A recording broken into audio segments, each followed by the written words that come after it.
우리가 인간의 몸을 과학자들이 분석을 해봤더니 과연 인간의 몸은 무엇으로 구성되어 있을까 분석을 해봤답니다. 그랬더니 71%가 물이고 18%는 탄소고 4%의 질소, 2%의 칼슘, 2%의 인, 1%의 칼륨, 0.5%의 황, 0.5%의 나트륨, 소금이죠. 0.4%의 염소로 이루어졌더랍니다.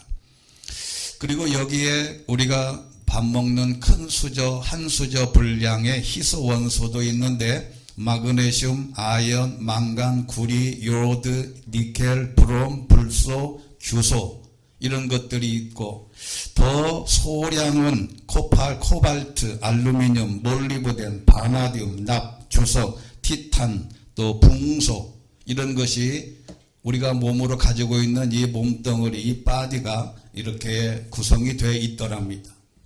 과학의 힘으로 이런 것을 구성 요소를 찾아냈습니다. 제가 이 글을 보고 가만히 생각해 봤는데 그러면 이런 비율로 정확하게 어떤 한 인간을 정확하게 과학으로 분류해서 요 퍼센트지대로 요 구성 요소를 그대로 한 박스에 큰 공간에 넣어놓고 막 흔들어서 놓으면 이게 사람이 튀어나올까? 이렇게 해서 이런 모양들 요 그대로 다 넣고 빙글빙글 돌려서 한 통에 넣고 막 흔들어 놓으면 사람은 아니어도 어떤 생명체로 툭 튀어나올까? 아무리 과학이 발전해도 이 생명체는 절대로 만들어낼 수가 없습니다. 인간이 아무리 과학이 뛰어나도 뛰어날 뿐만 아니라 어떤 세계에 가도 아메바 하나 정도, 즉 단세포 하나도 만들어낼 수가 없어요. 아무리 핸드폰을, 자동차를, 우주를, 화성을 가고 달나라를 수천 번 갔다 와도 이 단세포 하나 살아있는 세포를 만들 수 없다는 겁니다. 여호와께서 창세기 2장 7절에 있는 말씀을 보면 이렇게 되어 있습니다. 그럼 같이 한번 읽어보겠습니다. 시작. 여호와 하나님께서 땅에서 취하신 흙으로 사람을 빚으시고 그 코에 생기를 불어넣으시자 사람이 생명체가 됐습니다. 아멘. 여기 생명체가 되기 위해서는 생기가 필요하다 그랬는데 이 생기는 히브리어로 뇌샤나라고 하는 말인데 이게 바람이에요. 이 바람이 어느 정도의 바람이냐면 여자가 해산할 때, 여자가 해산하면서 힘들고 어려울 때 내는 후라고 부는 그 호흡이에요. 그러니까 우리가 단순히 그냥 혹 부는 게 아니고 여자가 임신해서 아이를 낳는데 너무너무 힘드는데 그 힘들면서 아이를 낳으면서 마지막으로 힘을 주면서 내뱉는 그 호흡이란 말이에요. 이 호흡을 하나님이 만드신 흙으로 만든 사람 아담에게 확 불어넣었는데 이 개념은 영혼의 개념이 강합니다. 하나님이 생기를 불어넣을 때 호흡도 불어넣었지만 영혼도 불어넣은 것이죠. 그래서 이 생명은 신의 영역입니다. 민간은 피조물이지 절대로 창조자가 될 수 없습니다. 인류가 만들어낸 최초로 발견하고 발명하고 만들었다 해도 이미 가지고 있는 이미 존재하는 것에서 나온 부산물에 불과하다는 것이죠. 그러니까 없는 데서 뭔가를 만들 수 있는 존재가 아니라는 겁니다. 인간은 과학이 발전했다고 너무 교만합니다. 가장 큰 교만은 하나님이 필요 없다고 하는 교만입니다. 그래서 너무 자만하면 안 됩니다. 겸손해야 하는데 겸손은 하나님의 존재를 인정하는 게 진짜 겸손입니다. 그래서 인간관계에서도 겸손한 사람은 모두가 다 당신 덕분입니다. 당신이 없으면 안 됩니다. 당신 덕분입니다 라고 말하는 사람이 진짜 겸손한 거예요. 얼굴에 웃음이 많고 가식적으로 사람을 이렇게 보여지는 게 겸손이 아니고 진짜 당신 때문에라고 표현하는 사람이 겸손인데, 그래서 인간의 가장 큰 겸손은 신적 존재, 즉 하나님의 존재를 철저하게 인정하는 게 진짜 겸손입니다. 호흡, 영을 거두어 가면 우리는 앞에 설명한 대로 그런 구성 요소밖에 남지 않습니다. 그래서 생기를 불어넣으신 하나님께서 귀한 생명인 인간을 만들었는데, 이 생명을 죽이고 지옥으로 끌고 가려고 하는 그런 역할하는 존재가 나타납니다. 이게 바로 사탄의 원조인데요. 이 사탄의 원조를 설명하는 유명한 구절이 이사야서 14장입니다. 오늘 12절에 보면 웬일이냐, 새벽의 아들 새별아, 영어 성경에는 모닝스타 또는 루시퍼라고 번역이 되어 있는데, 우리 개역개정판에는 새벽의 아들 이렇게 번역이 되어 있어요. 내가 하늘에서 떨어지다니, 민족들을 무찌르던 내가 땅에 처박히다니. 그러니까 이 루시퍼가 누구냐면 천사장이에요. 근데 천사장인데 이 천사가 갑자기 하늘에서 떨어지고 민족들을 무찌르던 내가 땅에 처박혀서 완전히 파멸된 존재가 됐다. 그 왜 그러냐 봤더니 13절에 보면 너는 속으로, 그러니까 천사장 루시퍼가 생각하기를 속으로 이렇게 말했단, 겉으로 말한 게 아니고 속으로 이렇게 말했습니다. 내가 하늘로 올라가서 하나님의 별들보다 더 높은 곳에 내 보좌를 높이 세우겠다. 이게 교만한 거지. 북쪽 끝에 있는 신들의 회의 장소인 산꼭대기에 가서 내가 앉겠다. 내가 구름 꼭대기 위로 올라가서 가장 높은 분과 같아지겠다. 하나님과 맞짱을 뜨겠다는. 그리고 15절은 결국 너는 저 아래 무덤으로 구덩 위에 맨 밑으로 내려가고 있구나. 이 천사장이 자기의 위치를 모르는 거예요. 자기가 보니까 하나님과 겨루어서 하나님의 위치에 올라가서 하나님과 맞짱을 뜨려다가 바로 이 루시퍼가 사탄이 된 것입니다. 그러니까 이 루시퍼 천사장이었지만 하나님의 보좌에 오르려는 교만 때문에 사탄이 된 거다. 이 천사장 루시퍼, 이 사탄이 이제 세상에 활동하기 시작한 유래가 됩니다. 이 하나님이 불어넣은 생기와 사탄의 생기가 충돌하는 세상이 된 것인데, 오늘 그 말씀을 드리려고 합니다. 뒤에 가서 다시 말씀드릴 테지만 이 마귀, 오늘 표현된 귀신은, 이것은 한국어로 표현된 번역할 단어가 없어서 그랬지 귀신이라는 것으로 번역하면 안 됩니다. 말하자면 귀신의, 사탄의 생기, 바로 귀신의 사역을 오늘 성경에 있는 말씀을 통해서 다시 한번 점검해 보려고 합니다. 그래서 이 사탄 마귀는 마지막 날에 하나님의 심판을 받는데, 요한계시록 12장 9절입니다. 같이 한번 읽겠습니다. 시작. 큰 용 옛뱀 곧 마귀와 사탄이라고도 하느니 온 세상을 현혹하는 시키는 이가 쫓겨났습니다. 그의 사자들도 그와 함께 쫓겨났습니다. 아멘. 이 구절을 가만히 들여다보면요, 기가 막힌 게 있습니다. 온 세상을 현혹시키는 이, 요게 사탄의 사역입니다. 그리고 그 현혹시키는 이 사탄뿐만 아니라 누가 있냐면 그의 사자들도 있다는 거예요. 그 사자들이 누구냐? 귀신입니다. 사탄은 그래서 이 마귀는요, 이 디아블로스라고 하는 말인데, 이 말이 비방자, 중상하는 경향이 있는 거짓되이 비난하는 하나님을 위해서가 아니라 악마 편에서 행동하는 사람이라는 뜻입니다. 여러분, 이 악마에 사로잡힌 디아블로스, 마귀에 사로잡힌 사람의 특징은 뭐냐면 비방하는 겁니다. 남을 비방하는 거예요.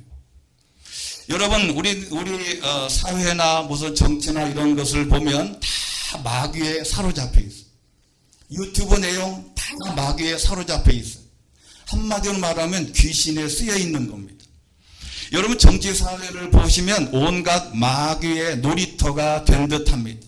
상대방을 어떻게 하든 비난하고 비방하고 막 사람들이 이런 영이 너무너무 난무해요. 유튜브나 모든 뉴스를 보세요. 모두가 다 비방만 합니다. 살리는 게 없어요. 어떻게 하든 상대방을 비난하고 비방하고 들춰내고 욕하고 밟고 욕을 해도 너무너무 많은 욕지거리들을 쏟아냅니다. 이게 세상은 마귀 사탄의 악령에 사로잡힌 결과입니다. 한마디로 오늘 등장하는 귀신에 쓰여서 그래요. 자, 그런데 중요한 것은 남이야 어떻든 우리 신앙인들은 이런 것을 본받으면 안 됩니다. 일단 남을 비방하기 시작하는 그 비방하는 그 현상이 귀신에 쓰이고 악한 영에 사로잡혀 있어서 그렇다. 우리는 그 사실을 모르고 계속 그렇게 하는 겁니다. 여기 사탄은 고소자, 이 표현대로 그냥 사타나스라고 하는 헬라어인데 마귀, 대적, 악한 영들의 우두머리가 사탄입니다. 이 우두머리가 총대장이라는 말이죠. 이런 사탄, 마귀와 같은 부류가 바로 귀신의 개념인데, 자 보세요. 아까 말씀드린 대로 마가복음은 가장 짧은 16장까지밖에 없습니다. 그런데 그 중에 5장에서 이렇게 긴 분량으로 할애해서 이 귀신에 대한 개념을 설명했는데 오늘 그 귀신의 개념이 뭔지를 아는 게 오늘 말씀의 핵심입니다. 오늘 마가복음 5장 1절에 있는 말씀을 보면 예수님과 제자들이 호수 건너편 거라사 지방으로 갔다. 근데 여러분 이 본문을 이 앞서 있는 본문이 세 군데에 또 있는데 이 앞에를 보면 무슨 내용이 있냐면 여러분 마가복음 오늘 이 그림에 보면 이 호수 건너편으로 가자 그랬는데 이 호수 건너편이 어디냐면 요 가운데 파란색이 이제 갈릴리 바다를 확대해서 해놓은 거예요. 그래서 요 오른쪽 부분이 거라사 지방이 있어요. 그래서 반대편에서 호수 쪽으로 가자 이렇게 예수님이 말씀하셨다는 거예요. 근데 이 본문은 마가복음 4장 35절에 보면요. 저녁이 되자 예수께서 제자들에게 말씀하셨습니다. 호수 건너편으로 가다가 여러분이 잘 아시는 대로 큰 풍랑을 만났어요. 그래서 풍랑에 만나서 배가 뒤집어질 듯 말하자면 폭풍 후에 휩쓸려 죽을 뻔했는데 예수님을 깨우고 여차해서 그 어려운 과정을 통해서 도착했는데 여기 도착한 마을이 거라사 지방 도시였어요. 그런데 거라사 지방에 도착하자마자 무슨 일이 일어났냐면 더러운 귀신 들린 사람이 무덤 사이에서 나와서 마침 예수님을 딱 만난 거예요. 모든 제자들도 그냥 예수님의 능력을 보고 폭풍에서 잔잔하게 건너왔는데 만나자마자 한 미친 귀신 들린 사람을 만나게 됐어요. 공교롭게 만난 이 더러운 귀신 들린 사람 개념이 뭐냐? 이게 오늘 저와 여러분이 이 시대에 있어서 깨달아야 할 아주 중요한 개념입니다.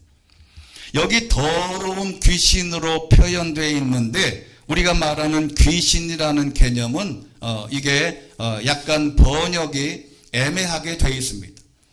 여기 귀신, 신의 개념을 아까 얘기한 말씀대로 푸니우마가 영입니다. 영, 푸니우마가 영이에요. 이 푸니우마는 그대로 푸니우마라고 쓰면 성령을 말합니다. 근데 여기 귀신이라는 개념을 할 때 영을 푸니우마라고 하고 그 앞에 더러운이라는 말을 썼어요. 이 더러운이라는 말은 아카탈토스라고 하는 헬라어인데 이게 더러운이라는 뜻이에요. 이 뜻이 귀신이라는 개념은 뭐냐면 더러운, 깨끗이 못한 불결한 영이다 그런 뜻이에요. 그래서 이 단어를 한글어로 번역을 하다 보니까 우리나라 말에 이 말이 어디 있을까 분석을 해봤더니 많은 사람들이 아는 귀신이 그 귀신 같아. 그래서 그 귀신이라고 번역했는데 잘못된 번역입니다. 이 귀신은 뭐냐면 잘 말하자면 푸니우마 아카달토스라고 하는 말은 사악한 영이다, 그런 뜻이에요. 악랄한 영. 그런데 이 개념은 영의 개념과 다릅니다.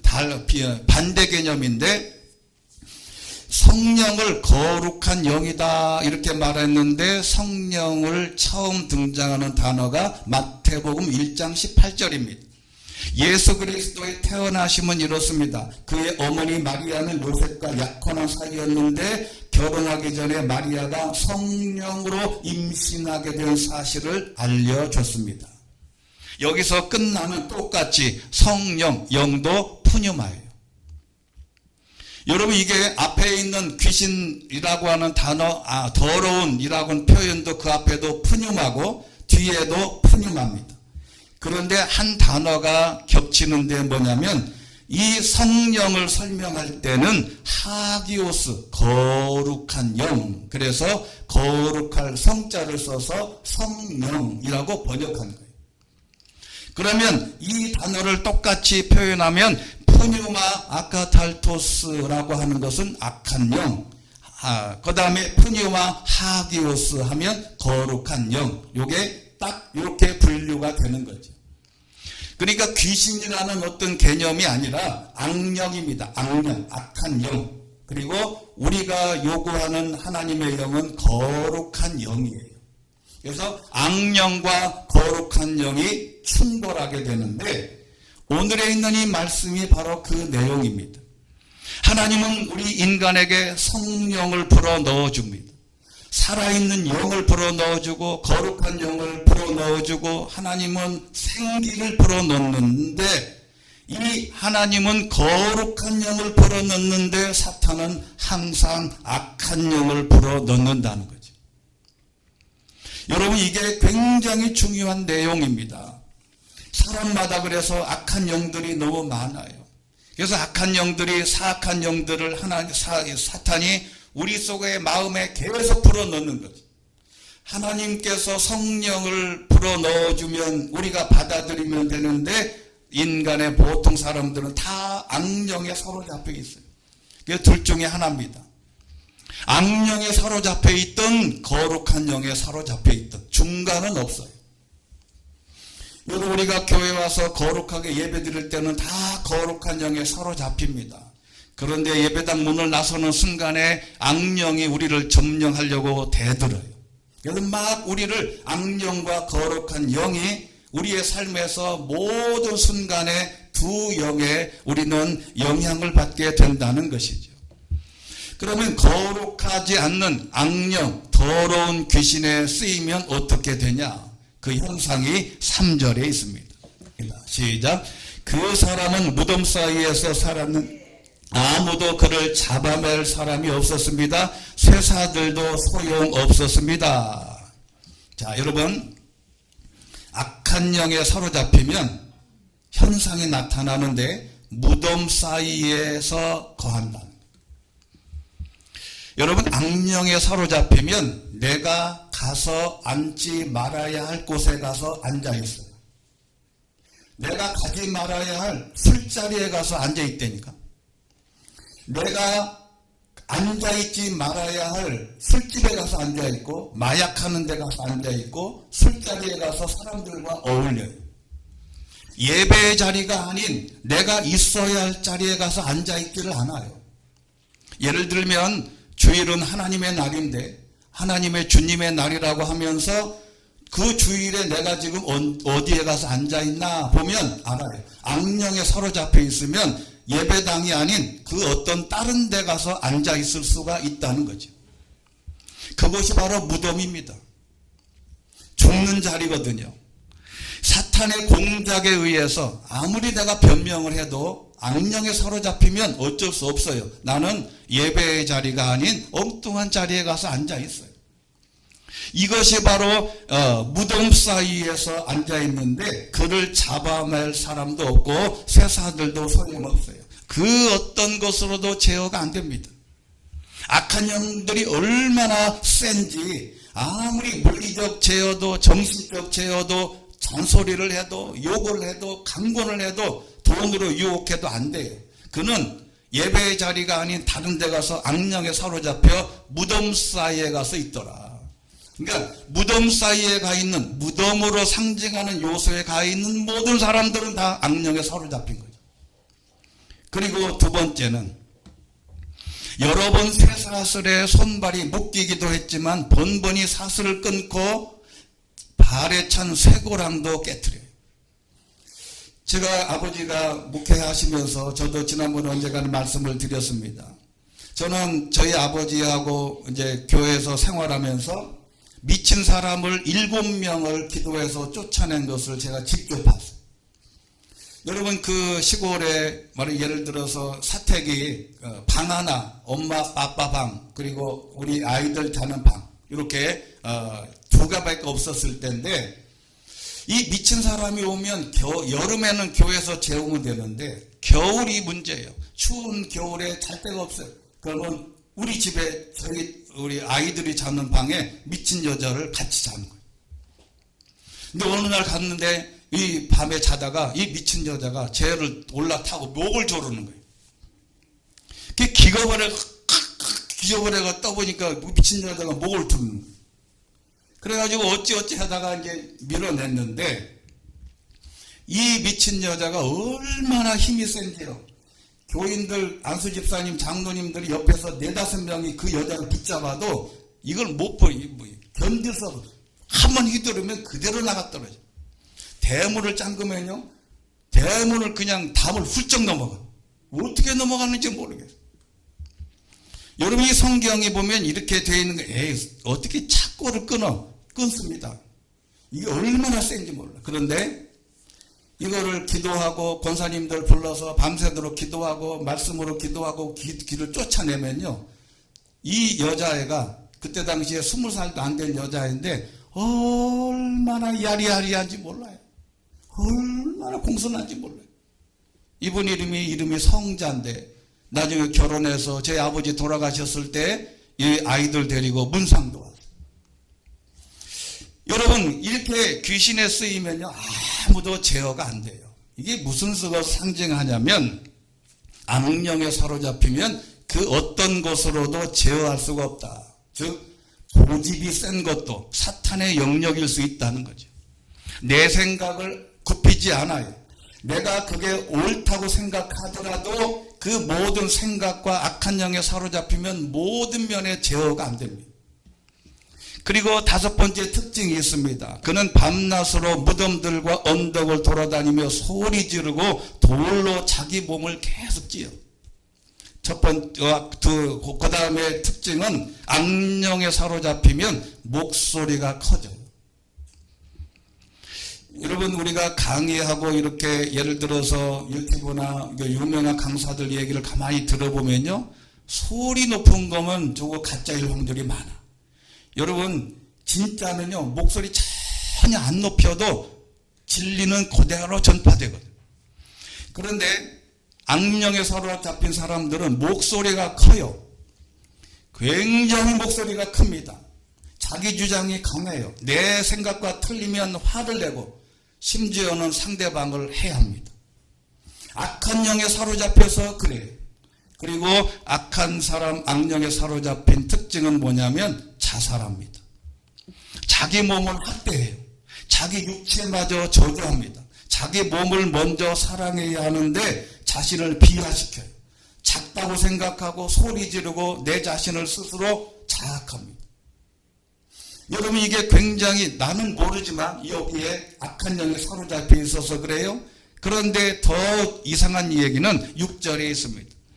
그가 멀리서 예수를 보더니 달려가서 그 앞에 엎드려 절을 한 것입니다.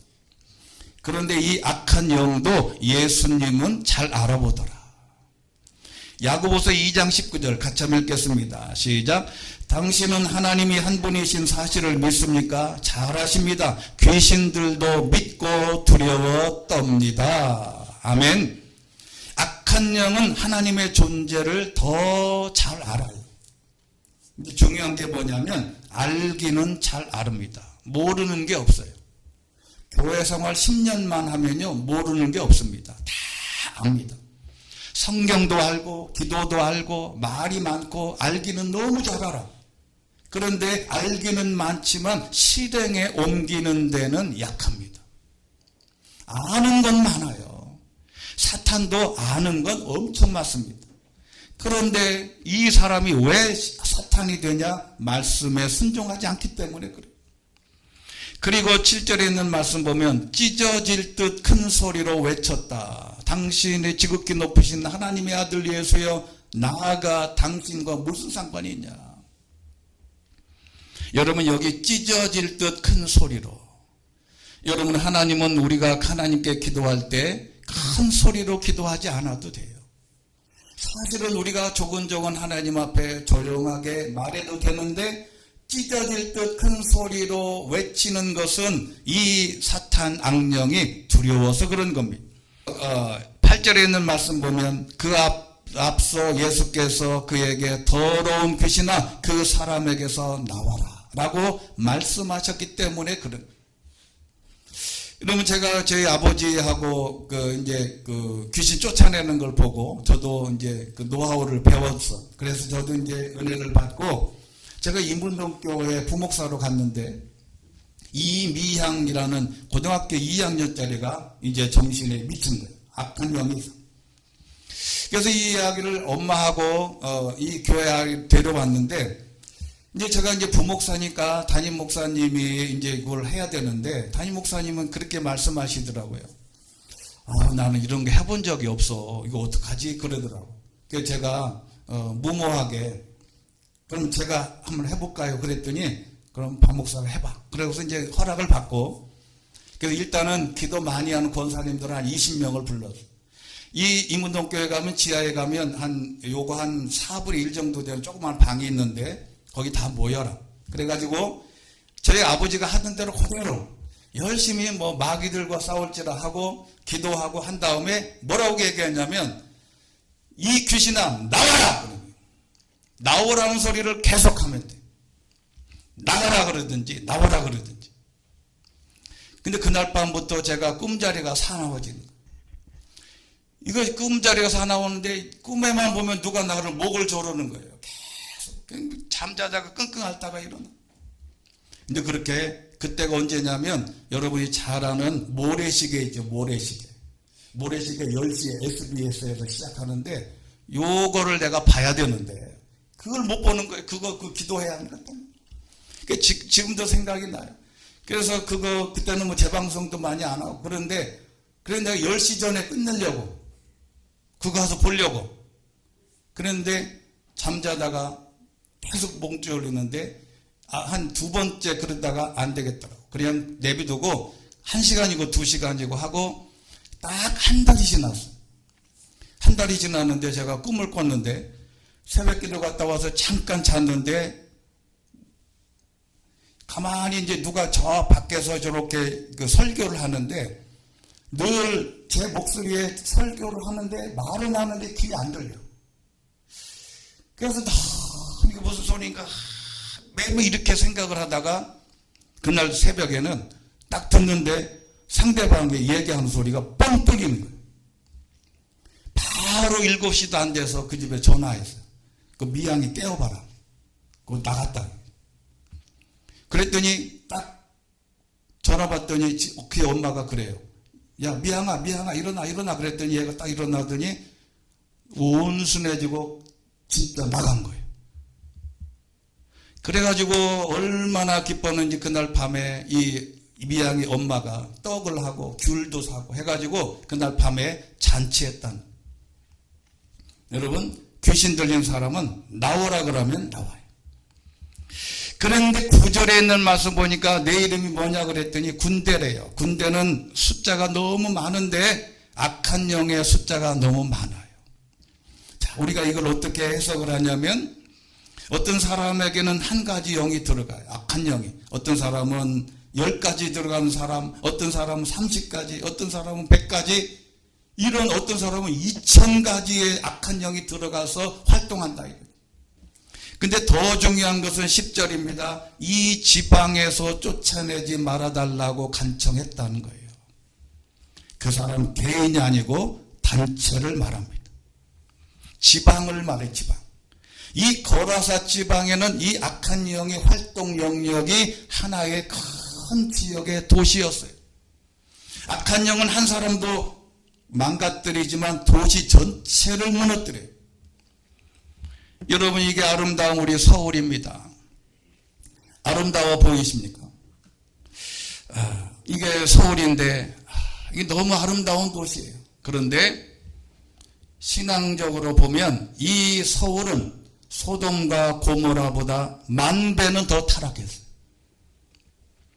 여러분, 이거를 눈으로 볼 수 있는 영적인 눈을 가져야 됩니다. 여러분, 지금 강남의 유명한 술집들 다 보세요. 이태원도 보고 어디를 가든지 그때 당시에는 이 소돔과 고모라 도시는 5만이 넘지 않는 소도시였어요. 그때는 큰 도시였지만 우리나라는 1,000만 명이 넘는 이 서울의 도시가 악령이 가득 차서 이 지방을 악령이 사로잡고 있다는 거죠. 악한 영이 사로잡고 있는데 문제는 뭐냐면 이 영이 돌아다녀요. 요한복음 13장 2절 보면 식사하는 동안에 마귀가 시몬 가룟 유다의 마음속에 예수를 배반할 마음을 집어넣는, 언제든지 내 마음속에도 사탄이 악령이 들어올 수 있다. 11절에 보면 큰 돼지떼가 있는데 이 더러운 귀신이 12절에 있는 말씀을 보십시오. 더러운 귀신이 예수께 애원합니다. 귀신들이 사람이 애원한 게 아니고 귀신이 애원하는데 저 돼지떼로 들어가게 해달라.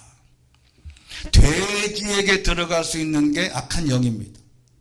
여러분, 성령은, 거룩한 영은 돼지에게 안 들어가요. 근데 거룩한 영은 돼지에게 들어갑니다. 여러분, 옛날에 개도 미친 개가 있고 미친 소도 들어보셨죠?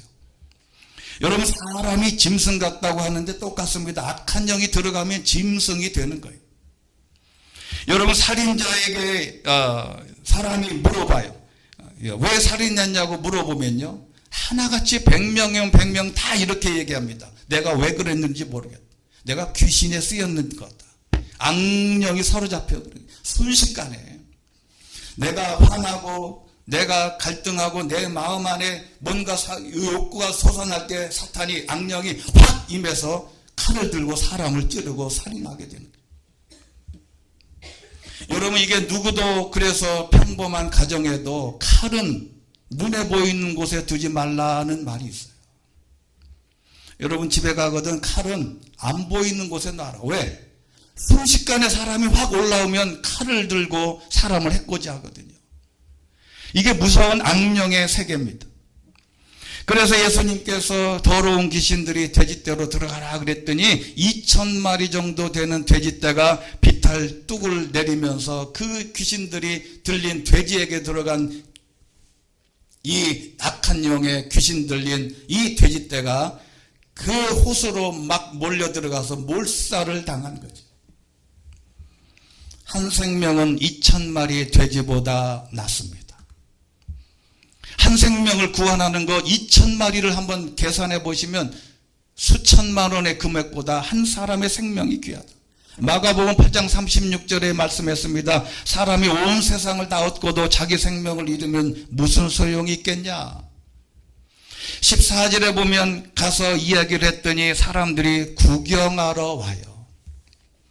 여러분, 하나님의 역사를 구경만 하는 사람이 있어요. 교회 와서 예배 잘 드려지나 구경하고, 은혜가 되나 구경하고, 어떤 일이 있으면 비판하고 구경만 해. 그리고 나서 15절에 있는 말씀 보니까 거기에 제정신이 들어 거기에 앉아있는 것을 봤다. 여러분, 이게 기가 막힌 겁니다. 여러분, 귀신이 나가면, 악한 영에서 벗어나고 성령이 오시면 제정신이 들어 가만히 앉아있게 되더라. 어디에 앉아있냐? 하나님께서 요구하시는 그 자리에 앉아있는 거죠. 여러분, 이렇게 엄청난 역사가 일어난 다음에 돼지들이 어떻게 됐는지 이야기했더니 17절에 있는 말씀 보니까 이렇게 얘기했습니다. 제발 이 지방에서 떠나달라고 부탁을 하더라. 여러분, 왜 사람들이 예수님에게서 이 지방에서 떠나달라고 했을까? 여러분, 일본에서는 옛날에 예수 믿는 사람을 쫓아냈어요. 우리나라도 예수 믿는 사람을 쫓아냈어요. 선교사들을 죽였어요. 중국에도 얼마 10여 년 전에 선교사들을 다 쫓아냈어요. 제 사촌 작은아버지 큰아들도 선교사로 있다가 쫓겨났어요. 북한도 교회를 쫓아냅니다. 사회주의자들은 교회가 제일 적대시합니다. 공산주의자들이 가장 겁내는 게 성경이고 교회고 예수님이에요. 악령에 사로잡히면 거룩한 영을 다 쫓아냅니다. 이게 원리인데, 악령에 사로잡혀 있으면 거룩한 영, 성령은 거할 수 없게 되는 위기가 오게 됩니다. 예수님은 악한 영, 귀신을 쫓아내고, 악한 영에 사로잡힌 사람들은 예수님을, 성령을 쫓아내려 한다. 그래서 18절 보면 귀신 들렸던 사람이 이제 내가 예수님을 따라가겠습니다 그랬더니, 베드로가 그럴 때는 그래, 널 날 따라라. 내가 사람 낚는 어부가 되게 할 거다. 이렇게 얘기했던 예수님이 너는 나를 따라오지 말고, 19절에 있는 말씀 같이 읽겠습니다. 시작. 예수께서 허락하시지 않고 이렇게 말씀하셨습니다. 집으로 돌아가 주께서 내게 얼마나 큰 일을 해주셨는지, 어떻게 자비를 베푸셨는지 가족들에게 말해 주어라. 가서 간증해라. 그래서 했더니 20절에 있는 말씀, 데가볼리로 가서 예수께서 자기를 위해 얼마나 큰 일을 베푸셨는지 말하고 다녔다. 데가볼리는 어디냐면 저기 그 파란색 있는 갈릴리 그 밑에 데가볼리라고 쓰여 있죠. 우리말로 비교해 보면 거라산은 대구고, 그 다음에 데가볼리는 경상남도예요. 광주가 거라사라면 전라남도가 데가볼리. 그러니까 확대해서 이 귀신 들렸다 나온 사람이 그 멀리 돌아다니면서 자기가 간증했다는 것이죠. 가족뿐만 아니라 예수님의 기적을 전파한 놀라운 역사가 있는데, 결론은 제정신이 들면 기도의 자리에 앉아 있습니다. 제정신이 들면 예배의 자리에 앉아 있고 정상인의 자리에 앉아 있습니다. 악령에 사로잡히면 돌아다니고 소리 지르고 소리 지르는 곳에 가서 머물며 무덤 사이에서 머물게 되는 악한 영에 사로잡힌 결과가 된다. 톡소플라스마라고 하는 기생충이 있습니다. 이 기생충은 지금도 우리가 다 사람에게도 감염이 되는데, 이 동물의 날고기를 먹거나 또는 동물이 낳은 이 분변을 접촉하면 감염이 되는데, 톡소플라스마라고 하는 충이 이렇게 생겼어요. 근데 이렇게 생긴 게 세계 인구의 30%가 이 균에 감염되어 있답니다. 저와 여러분도 감염되어 있을 수 있어요, 지금. 근데 이 충격적인 점은 조사해 보니까 조현병 환자에게서 항체 검출률이 아주 높게 나왔대요. 근데 이 톡소플라스마가 유일하게 이렇게 말하자면 분양되고 이렇게 성장하는 데가 어디냐면 유일하게 바로 고양이랍니다. 이 고양이에게서만 이게 숙주가 되는 고양이가. 그래서 이 톡소플라스마는 어떻게든 고양이 몸속으로 들어가야 되는데, 여러분 어떻게 들어가겠어요? 고양이가 톡소플라스마라고 하는 이 충이 어떻게 고양이에게 들어가요? 근데 이게 작전을 쓴대요. 일단은 말하자면 쥐의 뇌로 들어간다. 쥐의 뇌로 들어가니 톡소플라스마가 들어가서 뇌에 감염된 쥐는 고양이에 대해서 공포가 사라져서, 한마디로 말하면 뇌에 톡소플라스마가 감염된 쥐는 고양이 앞에 가서 막 날 잡아잡히죠 그러는 거예요. 그럼 그걸 그냥 확 잡아먹어. 그러면 고양이 몸속으로 톡소플라스마가 들어가서 거기서 기생하면서 자라는 거죠. 사람에게도 이와 같은 현상이 생긴다는 사실을 체코 프라하 카렐 대학교 야로슬라프 플레그르 교수가 발표한 논문에 따르면, 고양이를 극도로 좋아하는 사람은 이 균에 감염될 확률이 아주 높다는 거예요. 결론이 뭐냐면 우리의 영혼의 적 사탄이라는 존재는 인간의 영혼과 삶에 침투하는 방법도 비슷해요. 그래서 에베소서 4장 27절에 있는 말씀 보면 마귀에게 틈을 주지 마라. 여기 틈은 토포스라고 하는 말인데 우리에게 사탄이 우리의 영역에서 맴돌지 말도록 장을 개설하지 마라. 그리고 베드로전서 5장 8절 보면 정신을 차리고 깨어 있어라. 여러분은 원수 마귀가 우는 사자처럼 두루다니며 삼킬 자를 찾는다. 삼키다는 완전하게 그냥 한 번에 맡긴. 여러분 여기 앞에 있는 표현대로 정신을 차리고 이게 무슨 얘기입니까? 악령에 사로잡히지 말고 제정신으로 돌아와서 깨어 있으면 된다. 결론은 뭐냐면 악령은 귀신이 개념보다 악한 영입니다. 성령의 반대 개념이에요. 내가 이 교회당 문을 나서는 순간 악령은 나를 집어삼킬 듯이 대기하고 있다가 울며 우리를 찾고 있으니 우리는 삶에서 악한 영에 사로잡히지 않도록 성령으로 가득 채우고 하나님 앞에 기도로 승리할 수 있게 되기를 주의 이름으로 축원합니다. 자비로우신 하나님 아버지, 우리가 이 땅에 살아가는 현장에는 악한 마귀 사탄, 귀신, 악령들, 사탄과 마귀들이 들끓고 있습니다. 우리는 여기에 감염되지 않도록 하나님께서 우리를 성령으로 채워주시고 성령 충만하여 악한 영이 우리의 어떤 영역도 침범하지 않도록 틈을 주지 않고 성령으로 가득 채워가는 놀라운 역사가 있게 하여 주시옵소서. 우리가 힘들고 어려울 때마다 하나님은 우리에게 말씀해 주시는 대로 성령으로 충만하고 기도로 충만하고 말씀으로 충만하여 사탄에게 틈을 주지 않는 복된 성도들 되게 하여 주옵소서. 예수 그리스도 이름으로 기도드리옵나이다. 아멘.